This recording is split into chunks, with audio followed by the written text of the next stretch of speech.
Tsunami వచ్చే ముందు వాతావరణం ఎంత ప్రశాంతంగా ఉంటుంది, ఇప్పుడు చూడడానికి మా ఇల్లు కూడా అంతే ప్రశాంతంగా ఉంది అనుకుంటున్నారా? నేను మీ శ్రీ, మీరు చూస్తున్నది శ్రీ జ్యూస్ వరల్డ్. ఇప్పుడు ఒక దుకాణం ఓపెన్ అవుతుంది చూడండి. ఈ బట్టలన్నీ అమ్మడానికి అనుకుంటున్నారా? అలా అనుకుంటే మీరు పప్పులో కాలేసినట్టే. ఇవి అమ్మడానికి కాదండి, మా చెల్లి హాస్టల్కి తీసుకెళ్ళడానికి. ఎన్ని మంత్స్కి అంటే 4 మంత్స్ కోసం మాత్రం ఈ బట్టలని. ఆల్రెడీ దాని హాస్టల్లో చాలా బట్టలు ఉన్నాయి, అవి కూడా 2 బ్యాగ్స్ ఉన్నాయి అనమాట, కొత్తవి ఇంకా వేసుకోకుండా ఉన్నవి. ఇవి వెళ్ళి ఏం చేస్తారో మేడం గారు తెలియదు, బట్ ఇవన్నీ తేవడానికి మళ్ళీ మనుషులు అయితే వెళ్ళాల్సి వస్తుంది కంపల్సరీ. సో ఈ బ్యాగ్కి దాన్ని చెప్పే ఆన్సర్ చూడండి.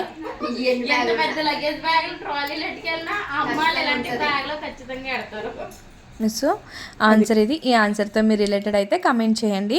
అంతేకాకుండా ఇలా మేడం గారు బట్టలన్నీ ప్యాక్ చేయడం జరుగుతుంది.